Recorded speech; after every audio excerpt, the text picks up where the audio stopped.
कधी आपण असं ऐकलंय की कोणीतरी फक्त बसून राहिलं शांत, पण त्याचं अस्तित्व हजारो लोकांचं जीवन बदलून गेलं?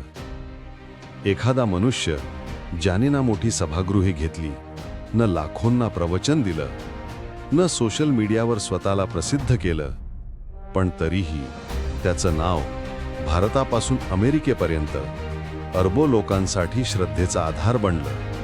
तो मनुष्य म्हणजे निंब करोरी बाबा.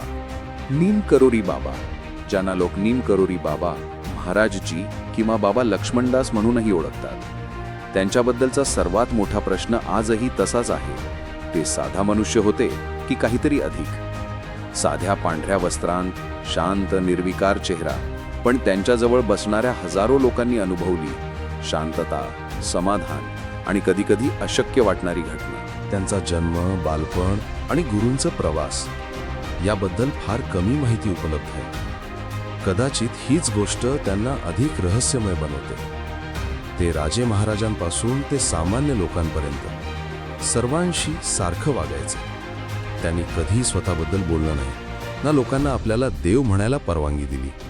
त्यांनी फक्त एकच गोष्ट सांगितली: प्रेम करा आणि सेवा करा. प्रश्न साधा आहे. एक माणूस जो प्रचार करत नाही तो एवढा महान कसा झाला? कारण लोक म्हणतात त्यांच्याकडे गेल्यावर मन शांत होतं. जिथे शब्द संपतात तिथे अनुभूती बोलते. काही लोक सांगतात तणाव कमी झाला, कुटुंबात शांतता आली, भीती नाहीशी झाली, जीवनाचा अर्थ समजला. कदाचित हा चमत्कार नव्हता, कदाचित तो मनाचा बदल होता. नीम करोरी बाबांनी अनेकदा सांगितलं, मनाचा बदल झाला की जीवन बदलतं. मानसशास्त्र सांगतं, जेव्हा व्यक्तीला भावनिक आधार मिळतो तेव्हा त्याची ऊर्जा, विचारधारा आणि कृती बदलतात. म्हणजे लोकांनी अनुभवलेल्या घटना त्या अध्यात्म होत्या की सायन्स? कदाचित दोन्ही. निम करोरी बाबा यांची ख्याती भारतातच नाही तर जगभरात पसरली. त्यांचे काही अनुयायी Steve jobs, mark Zuckerberg, Julia Roberts, Ramdas म्हणजेच रिचर्ड अल्बर्ट. स्टीव्ह जॉब्स भारतात स्वतः त्यांना भेटायला आले होते आणि मार्क झुकरबर्गने सांगितलं होतं, फेसबुकच्या सुरुवातीच्या काळात मी कन्फ्युज्ड होतो. मला सांगितलं भारतात जा आणि बाबा यांच्या मंदिरात काही दिवस राहा. एक साधा भारतीय बाबा जगातील महान इनोव्हेटर्सकडे का आकर्षित झाले? कदाचित त्यांच्या शांततेत उत्तर दडलं होतं. आपण एका अशा जगात जगतो जिथे टेक्नॉलॉजी वेगाने वाढत आहे, पण मनुष्याच्या आतली शांतता कमी होत चालली आहे. कदाचित म्हणून लोक नीम करोरी बाबासारख्या व्यक्तीकडे आकर्षित होतात. ते कुणाला बदलायला सांगत नव्हते, ते कुणाला शिकवत नव्हते, ते फक्त उपस्थित होते.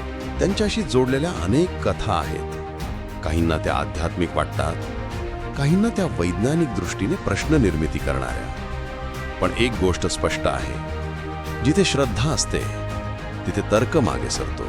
आजही जगभर हजारो लोक निंब करोरी बाबा यांचे नाव घेतात, ध्यान करतात आणि त्यांच्या शिकवणीवर जगतात. ते कोण होते? संत, योगी, मिस्टिक की फक्त एक साधा मानव ज्याचं हृदय प्रेमानं भरलेलं होतं? कदाचित उत्तर तेच जाणतात. जर तुम्हाला हा व्हिडिओ आवडला असेल तर कॉमेंट करून नक्की कळवा आणि अशाच प्रकारचे व्हिडिओ बघण्यासाठी व्हिडिओला लाईक करा आणि चॅनल सबस्क्राईब करा. धन्यवाद. जय महाराष्ट्र.